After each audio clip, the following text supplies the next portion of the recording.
11 of 12 days of Christmas. Today we're talking about Instagram, specifically 11 tips that, in my opinion, are algorithm proof. Let's jump on in. Number 1, hot take. I'm still a believer. I want to be a believer in long form content. So many different reasons. One being the ability to repurpose, the fact that you can place it on other platforms and still drive traffic from Instagram to those other platforms or vice versa. I also think if you are a thought leader, someone who has knowledge in a specific industry you want to share with people, whether that's a coach or a mentor, maybe you want to host a class or a workshop, whatever that may be. If you are in business, you're an expert in your industry and you have things to say, I think long form content is something you will never regret. In my opinion, whether that's a newsletter, a blog, a vlog, a podcast, something long form, prioritize it. Specifically in the conversation of Instagram, you could repurpose it. You can take that one piece and put energy into that one piece and break it into bite-sized pieces. You could use that podcast topic for a reel topic. You could use that podcast recording for a reel. You can use that podcast topic for a carousel, a poll, a story. There's so many ways you can repurpose it. And in my opinion, I would rather spend the time and energy planning that big piece and then splintering a bunch of other things off of that one big piece first, because that piece is like a true to Kelsey thing. And also it's a great way to practice communication and presentation. And I don't know, down the road as you get other opportunities in your business, I don't think you'll ever regret it. But mostly big piece of content to be able to slice and dice and repurpose. More bang for your buck.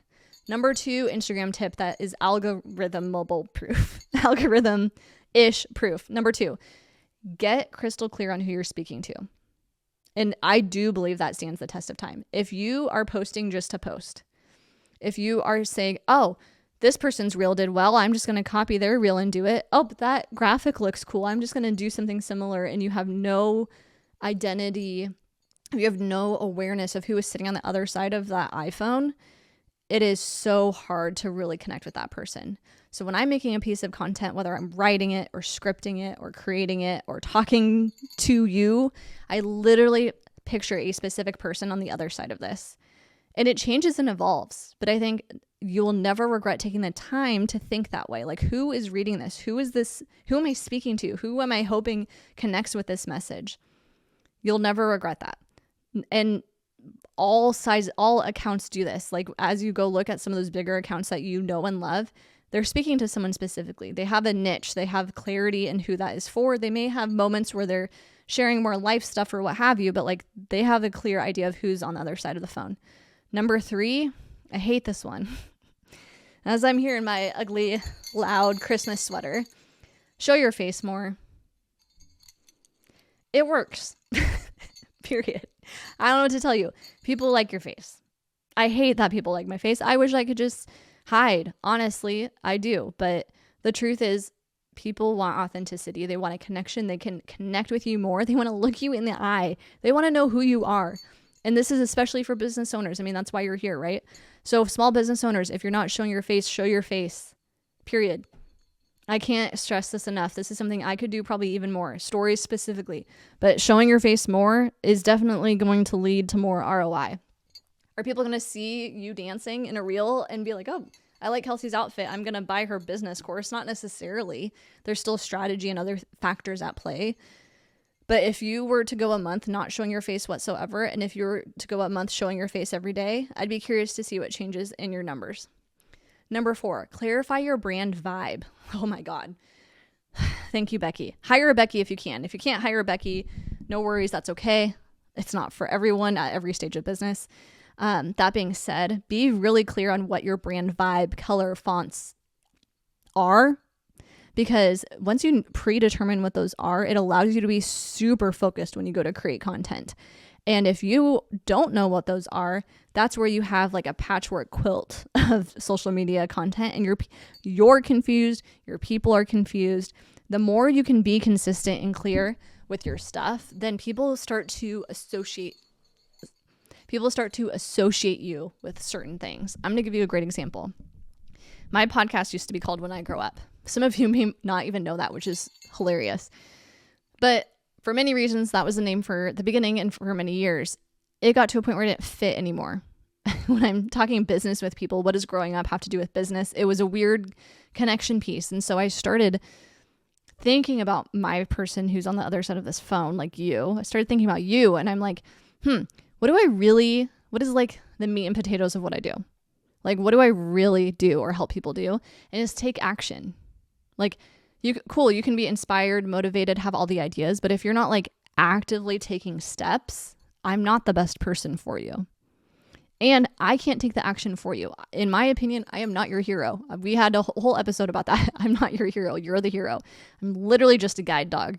I'm literally just Dumbledore, which would be so cool. But all of that to say, you are the hero in your story. But that action piece, there's something to it.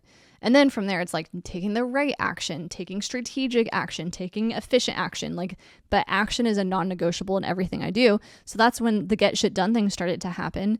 Get shit done isn't like, I can't trademark it. It's not super unique. Other people use it. But now I'm literally known as the get shit done girl. I'm known as the get shit done girl. And then I'm also known as the KPI girl. This says KPI or die if you can't read it. Someone made this for me because they know I talk about KPI so much in my content that I am associated with that.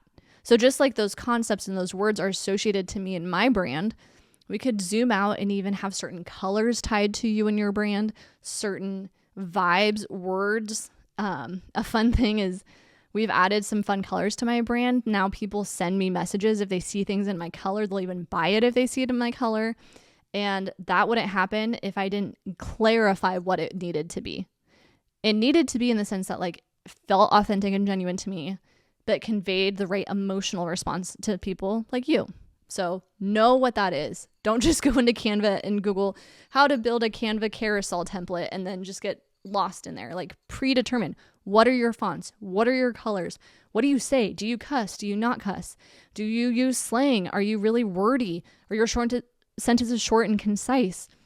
Are you punchy? Are you funny? Are you flirty? Like, what's the vibe? Define that, and then make sure you plug that into places that will help support you in executing it. Sorry, I ranted, but I stand very firm on this topic. Number 5, Instagram tips that prevent you from falling victim to the algorithm. Stick to one platform. I know I'm on multiple platforms. You're watching this on YouTube. We're talking about Instagram. But if I were to start over, I would literally pick one platform and I would obsess about it.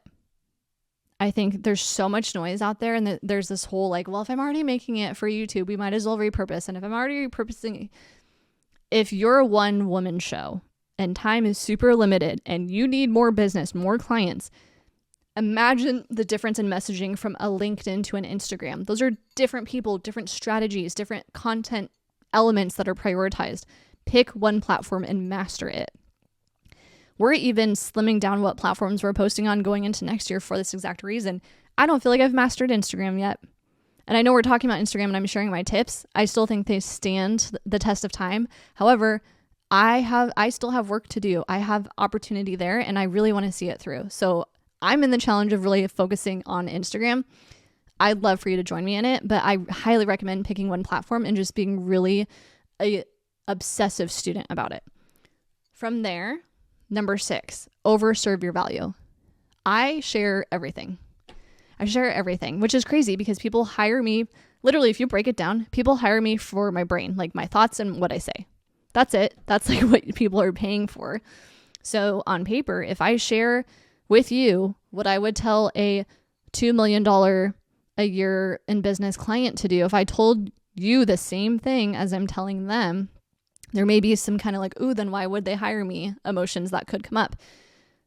I don't feel that way because if I'm genuine and honest and sharing all the I'm not hiding any secret weapons. I'm not hiding anything. The thing I am potentially hiding is just accessibility to me. So if you want to pick my brain, you will pay for that. But if you want to listen to a podcast where I dive into a specific topic and you go on your own accord and take action on it, awesome. That's why it's there. So don't be afraid to overserve your people. It is so much easier to sell if you have overserved them. That sounds bad, but I think you get what I'm saying. If you have overly served, provided value, helped them out for free, then to them it's like, gosh, if I got all of that for free from her, imagine what I could get if I paid. Imagine what I could get if I paid and I had the ability to talk more consistently with her or get that extra level of support, right? So don't be afraid to overserve your people. The difference between sharing all of your secret tips, tricks, and resources on Instagram versus sharing all your tips, tricks, and resources through a paywall, there's a certain point where they have to take action. And there's some nuance there where they're going to be limited on what they can DIY. A great example, thinking of like home improvement, there is a difference between people who hire a luxury interior design firm to design their home and execute a vision versus someone who's going to DIY. You can get close aesthetically, but if you're going to like zoom in with a fine-tooth comb and a microscope, you're going to see some flaws. A DIY person, they're not the same people. So you could provide the same tips, resources, advice, but hiring a professional is going to have a higher end result than doing it yourself, always. So what are you afraid of? The person who's going to do it themselves anyways, they're probably not going to be a hell yes client for you at your high-end level anyways. So put your shit out there. Help people a lot, and then ask for them to engage or purchase sometimes. Technical terms. Following that though, like you can't just continue to serve the value. I call it the business friend zone, and I have been there. I am totally there with some people. You're probably watching this where like we're business besties. I help support you and stuff, but I need to get out of the friend zone. We're either working on your business or we're not working on your business. Get me out of the friend zone. And that's why I think number 7 here has to be sell more than you think. If people are coming to you with problems and the quick, like, hey, can I pick your brain? Can I just talk to you for 15 minutes? Can I just hop on your schedule real quick? Can we grab a quick coffee? Can we hop on a Zoom? Can we do a coffee chat? If they're constantly coming at you for things like that, they have some sort of problem that they believe you provide some level of solution. It is your job to communicate that this is a paid solution and then direct them to the right one. And sometimes we forget that we can do that. So I'm always thinking of sales, not in an obsessive way, but I'm always thinking of the conversations I'm having and at what point does it go from like, oh, we're vibing and we like each other to like, oh, they actually have a problem I can help with and here's the specific way that I can help and here's why now is the time. So definitely have sales be at top of mind. Not everyone recognizes they are a salesperson. Congratulations. If you are a small business owner, you are probably also the number 1 salesperson in your business for majority of businesses. If you are listening to this and you're like, I don't even know the first thing about sales, go Google sales, go get the book that I mentioned a couple videos ago, go seek out experts, go hire a sales coach, like dive deep because that's a muscle you need to build if you don't have it already. Number 8, again, we're talking about Instagram, but Instagram is a business tool. Number 8 is this: don't quit if you feel like it's not working, if you don't have another backup plan. So I've had conversations where people get burnt out on Instagram. And honestly, think about it this way. Instagram is a business of attention. They literally sell and buy attention. That's it. That's what their business is. If you are a brick and mortar, if you sell a physical product, if you provide a service that is IRL in real life, the Instagram platform is a tool that done right, actually, this is crazy to say out loud, but like if you do your job properly on Instagram, you create your profile, you have engaging content, you're helping your people, and then you're selling periodically. If you do that right, you actually are going to take people off of the platform, which Instagram's not going to love because they want to keep people on the platform, right? So we have to get out of our head about this, and we have to see that is a business tool, not designed for business owners. I don't care what all the official documents say. Like if you really break it down, they are also a business. They buy and sell attention. We are business owners. We don't necessarily buy and sell attention. We need your initial attention, but then we solve your problems off the Instagram, right? So if you keep that in mind, what may be working for influencer down the road who's doing funny TikToks, it can't be applied to your business. And if you take away that expectation from yourself, it's going to free you up to realize that your goal and strategy as a business owner needs to be different than influencers and other people who are also buying and selling attention. And not to knock influencers, but it's just a different model. So I think it's important to remember that. Therefore, if you're doing content consistently and it's not working, don't have quitting be the solution, because there's so many reasons it could be not working. And I think it's important to be able to address all of those potential scenarios before you make a decision like getting off the platform, because otherwise you may never solve the core problem. Your Instagram may not be working because you don't know who you're speaking to, like we talked about. Maybe you're not selling as much as you think you are. Maybe you're not making the right kind of content for the people who currently follow you. Maybe like me, you tried to pivot a personal Instagram to a hair Instagram to a coaching Instagram, and it got a little weird. Don't quit just because it's not working. Instead, diagnose why it could potentially not be working and then solve for that. Number 9, Instagram tip. Have a plan. And it doesn't mean you need to be neurotic like me where you're planning out months at a time. I'm not saying that, but just have some kind of purpose for you putting stuff out there. Is it because you want to help people? Is it because you want them to understand the value of what you provide? Is it because the service you provide is really beautiful and you want people to see beautiful things? Is it because you want to build a relationship with people and start to have conversation with your people? Like, come into it with a game plan. If you come in it with no plan and expectation, then you're not going to know how to measure that lack of plan and expectation, and it's hard to know if it's worth it for you. So come into it with a game plan. And then after you have that plan and you take action on it consistently, audit it.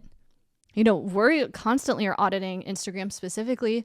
One thing that is really fascinating to me is my Instagram engagement is great. It's going up. People are super engaged. It's the right kind of people, right? Meaning you have a problem that I could potentially solve and we're vibing off of that. Like, that's the whole point. But my growth is awful. No new people are following me. I am speaking to the same people over and over and over again. And it can be disheartening. If I only measured that one statistic, I would feel like a failure. But on the flip side, if I only measured on the engagement and I ignored the statistics, it doesn't feel good.